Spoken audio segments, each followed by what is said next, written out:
શાક સમારવા બે મમ્મી. ઓ બેટા આજે તો બનાવવાનું. પકોડા. હું નહીં ખાવાનો. છ બધાને ખાવાનું જ છે. ભલે થોડું ખો પણ બધાને ખાવાનું. કુલેર બને. કુલેર ના બનાવવાની હોય. બનાય આપો. હેડ હેડ સોની મોની બનાય આપે. મારે કામ બનાવ્યો. લાઈન લાગી જ જઈએ પણ ખબર જ હોય આપણા ઘરમાં કોક ના ખાવું એટલે મામા છમવાડું હોય. આ તું ની સાથે આવીને હોત ના બની આપણે. અત્યારે બનાવ્યા.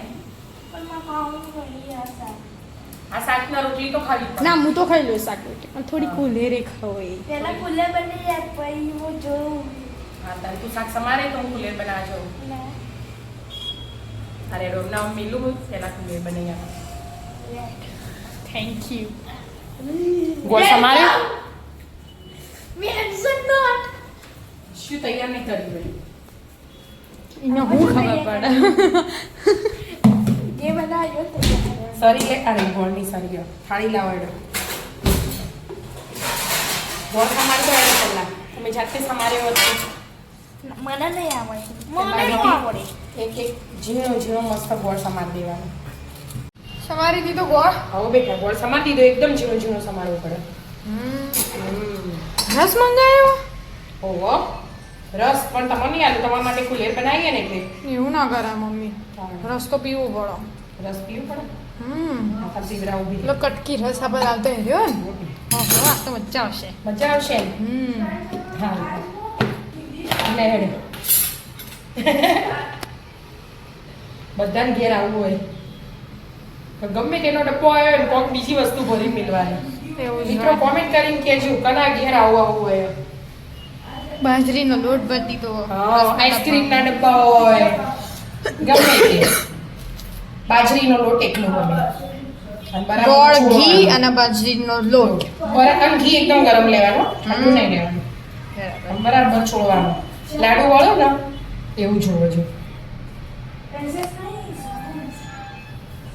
આવી રીતે બરાબર મિક્સ કરવાનું એટલે હાથની ગરમી અડે ને અને ઘી ગરમ હોય એટલે મસ્ત લાડુ વાળો ને એવું થઈ જશે.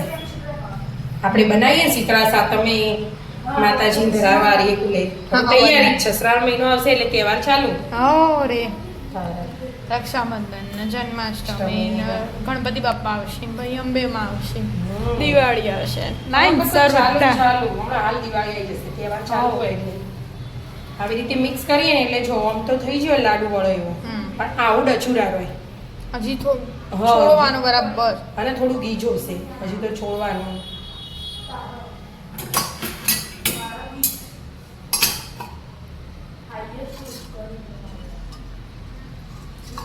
મસ્ત છોડવાનું. ઓકે મસ્ત આખો કલર હજી ચેન્જ થશે. બરાબર મસ્ત થઈ ગયું કે મમ્મી. જો લાડુ આવી દીધા ને હજી થોડા આમ થેપવાના એટલે ગોળ એકદમ મસ્ત લાગે. ફેવરેટ આ તો. કોનેનો લાડુ મસ્ત જ લાગે. એટલે તેડો ના તેડ બનાવી દો. બરાબર ખાઈએ પોચો ખાઈ. ના પોચ બનાવી દે. ના ના તેડ બનાવવાના. અમે શાક રોટલી ખાઈએ એટલે બેટા હા એ પછી બધું ના ખવાય. મમ્મી મારો હજી એક એક્સ્ટ્રા બેઠા છે. આવી છે. શાક રોટલી ખાવાની નહીં ખાવાનું. બધું થોડું થોડું ખાવાની. તેણો ટાઈમ બનાવ્યા એટલે તમે ત્રણ લડો બરાબર વિદ્યા નહીં તમે બે તો ઘેર રહો. મસ્ત કોલેજનો લાડવો બનીને તૈયાર. આવી જાઓ મિત્રો. મસ્ત મજાના કુલેરના લાડવા ખાવા. રાધે રાધે.